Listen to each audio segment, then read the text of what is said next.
My journey across Canada began on the island of Newfoundland, and it feels only fitting that it now comes to a close on another island, Vancouver Island. Like Newfoundland, where I started in the charming coastal city of St. John's, before making my way to the wild, rugged landscapes of Grossmore National Park. This final stretch follows a similar rhythm. We begin in another beautiful coastal capital, the elegant and historic city of Victoria, before eventually pushing westwards towards the raw, untamed shores around Tofino. But before we reach the edge of the Pacific, there's still more to see. In today's episode, we leave the mainland behind, boarding a ferry bound for Vancouver Island, making a stop along the way at the magnificent Butchart Gardens, before arriving in what will be the final major city in this cross-country journey, Victoria, British Columbia.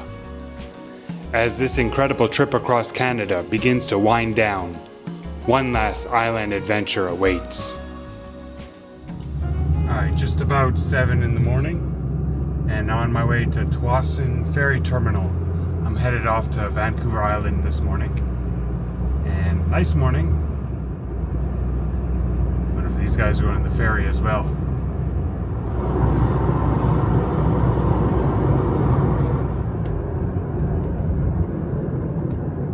Okay. Beautiful light still coming up in the morning. And my ferry takes off at 8. But we have to be at the ferry terminal at the latest 30 minutes before the departure. So my timing is pretty good this morning. I'm proud of myself. I got up early and made my way out of the city to get on that ferry.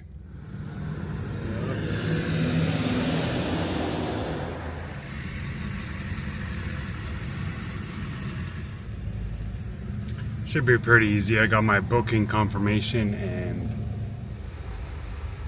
Hello? Good morning. Okay. Any dangerous goods? No. Lane number 41. Thank you. Nice. Nice to be in a new lane.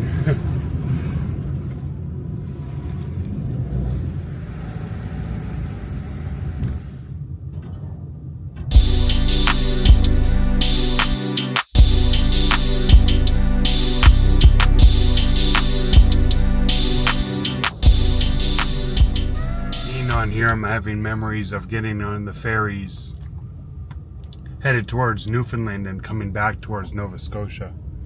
Good memories from that time.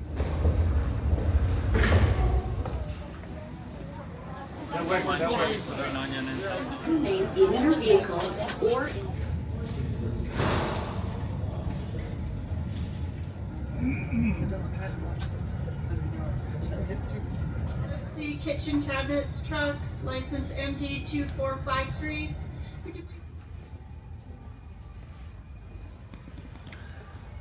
Time to get back in the car. That was a nice little short ferry ride.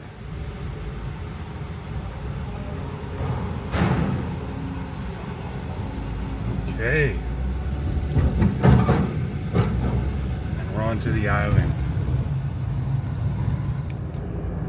So my destination to start off is the city of Victoria, where I'm going to be spending a few nights. But before I go there, I'm going to make a stop off at a place called the Butchart Gardens. One of the most beautiful botanical gardens I've ever been to in my life.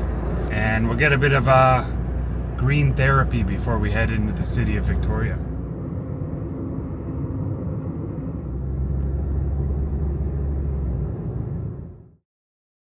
The Butchart Gardens.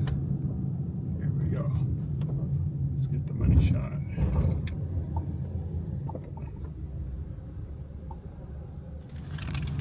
Alright, admission cost me $42.75.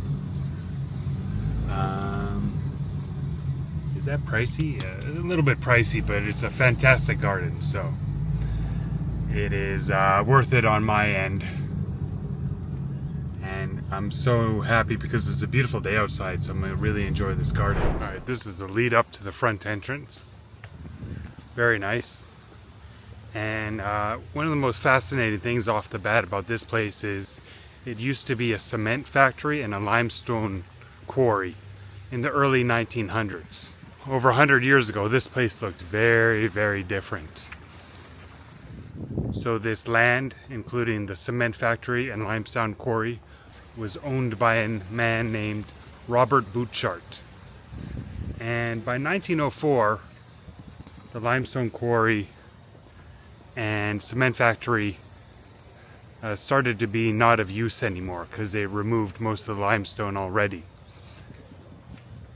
And around 1909, 1910, Robert Butchart's wife, her name was, let me check that out, Jenny. Her name was Jenny Butchart. She started planting a garden in the area. And then it just kind of took off from there.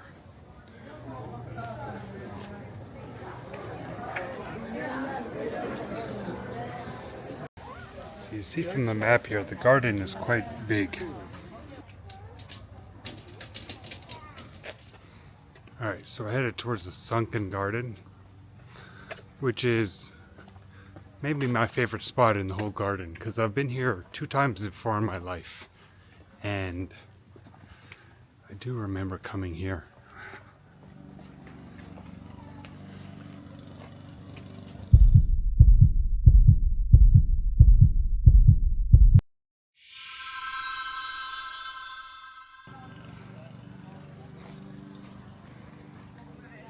Like that cathedral or whatever.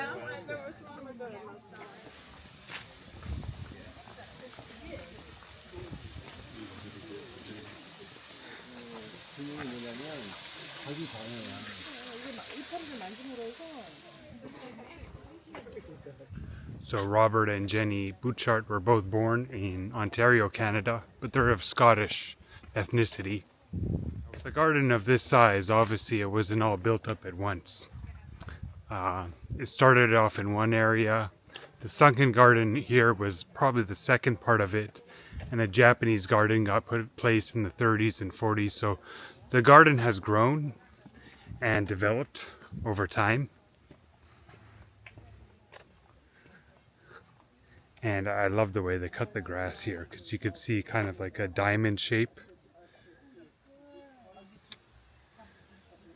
Maybe a little bit better from above, but I'm sure you can see it there.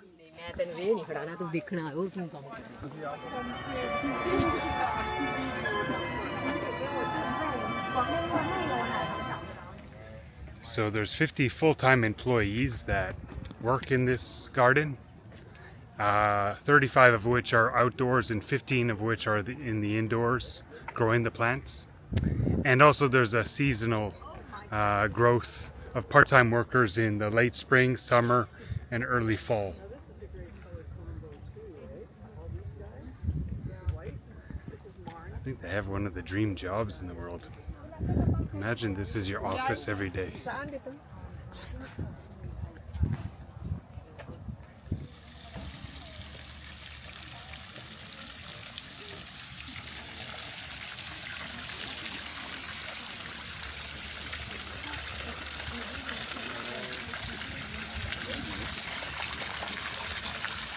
So we have the sundial here, and you see the shade here is just at the 12, just after the 12, so I'd say it's 12:0 or 12:10. Nice. Hang on.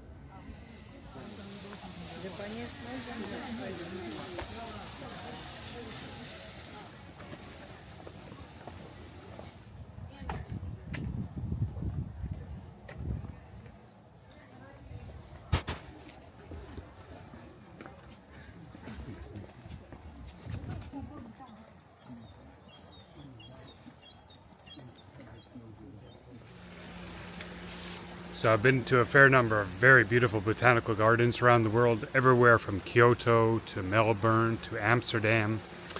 And I do have to say though that this one takes the cake. It is the most beautiful one I've been to in the world. Maybe there's a nicer one out there, I don't know. I'd have to check that out, but yeah, the one in Capri is really beautiful too. But this one takes the cake.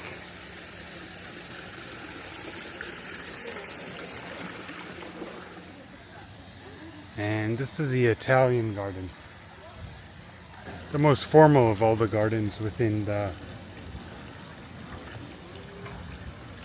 entire place.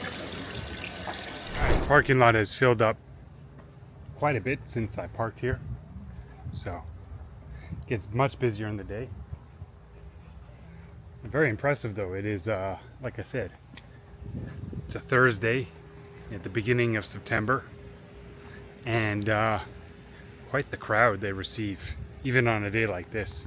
It's a beautiful day though. Great time to come here.